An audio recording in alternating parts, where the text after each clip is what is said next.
Suster Fasa adalah seorang biarawati Ortodoks yang kini memiliki banyak musuh kuat.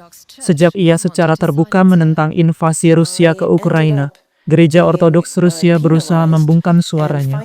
Suster Fasa menyampaikan, "Saya akhirnya dihukum bahkan dicopot dari status sebagai biarawati secara resmi karena saya menolak untuk diam dalam hal ini." Pemimpin Gereja Ortodoks Rusia Patriark Kirill adalah pendukung setia Presiden Rusia. Ia secara terbuka menyangkal bahwa Rusia tengah melakukan perang agresi. Sebaliknya, Patriark Kirill mengatakan, Rusia tidak pernah menyerang siapapun.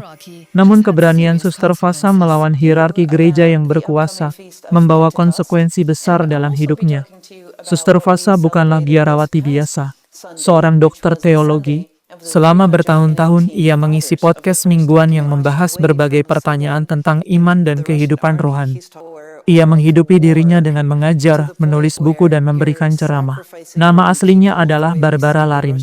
Lahir dan besar di negara bagian New York, putri dari seorang imam gereja Ortodoks Rusia. Dan kini ia tinggal di Roma dan memanfaatkan berbagai perpustakaan di kota itu untuk meneliti buku terbarunya. Suster Fasa mengambil langkah yang jarang dilakukan, mengkritik langsung Patriark Kirill, kepala gereja Ortodoks Rusia. Sama seperti Presiden Rusia saat ini, Patriark Kirill adalah mantan Badan Keamanan Negara Soviet. Ia mendukung invasi militer Rusia ke Ukraina, perang yang telah merenggut ratusan ribu nyawa, menghancurkan Ukraina dan merobohkan ratusan gereja Ortodoks. Suster Fasa menyampaikan, sungguh luar biasa bahwa negara sebesar dan sekuat itu katanya tidak pernah menyerang. Ia hanya membela perbatasannya. Itu adalah penyimpangan kenyataan yang parah.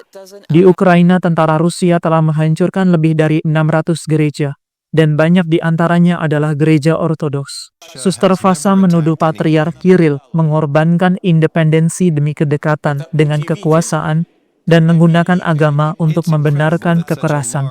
Patriark Kirill mengatakan bahwa dosa seorang tentara Rusia akan diampuni jika ia berperang, bahkan membunuh dalam perang agresi, dan itu sungguh mengerikan. Setelah kritiknya viral, seorang uskup di New York memerintahkan untuk berhenti berbicara dan berhenti aktif di internet. Namun Suster Fasa menolak. "Saya dihukum dan akhirnya dicopot secara resmi sebagai biarawati karena saya tidak mau diam. Saya diperintahkan untuk menghentikan semua pekerjaan saya di internet dan masuk ke sebuah biara yang lokasinya tidak disebutkan dalam waktu beberapa minggu." Keputusan itu diumumkan oleh ROKOR, Russian Orthodox Church Outside Russia, atau Gereja Ortodoks Rusia di luar negeri. Suatu hari Suster Fasa kembali ke pusat kota Roma. Paus Fransiskus yang pernah bertemu dengan Patriark Kirill setelah invasi Rusia ke Ukraina. Suster Fasa pernah bertanya langsung kepada Paus Fransiskus tentang sikap Patriark Kirill. Paus berkata, "Tapi kita semua adalah saudara." Namun Suster Fasa menyanggah, "Saya rasa Patriark Kirill bukan saudara Anda. Ia menyebut perang itu suci. Ia mendukung perang itu. Bagi saya itu adalah penghujatan terhadap Roh Kudus." Sementara di sisi lain, di Institut Kepausan Oriental Roma, Pastor Stefano Caprio, pakar gereja Ortodoks, menyampaikan pandangannya tentang posisi Patriark.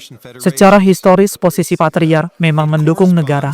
Dari zaman Tsar sampai Federasi Rusia, gagasan bahwa Moskow adalah Roma ketiga menjadikan gereja sebagai penentu arah negara. Di masa Uni Soviet, jutaan umat Ortodoks dibungkam, dan karena pengalaman pahit itu, banyak orang Rusia masih memandang Patriark Kirill sebagai tokoh religius yang kredibel. Reputasi yang kini dimanfaatkan Presiden Rusia untuk mendukung invasinya ke Ukraina. Meski tidak lagi diakui secara resmi oleh Gereja Ortodoks Rusia, Suster Fasa tidak meragukan jati dirinya sebagai biarawati. Kini Suster Fasa aktif di Gereja Ortodoks Yunani San Teodoro di Roma. Dalam beberapa tahun terakhir, Ukraina juga telah membentuk gereja Ortodoksnya sendiri, dan Suster Fasa merasa diterima di sana. "Bagi saya, berpindah ke gereja Ortodoks Ukraina terasa sangat alami. Saya punya banyak teman di sana dan telah lama bekerja sama dengan para profesor dari Akademi Teologi mereka di Kiev, Ukraina."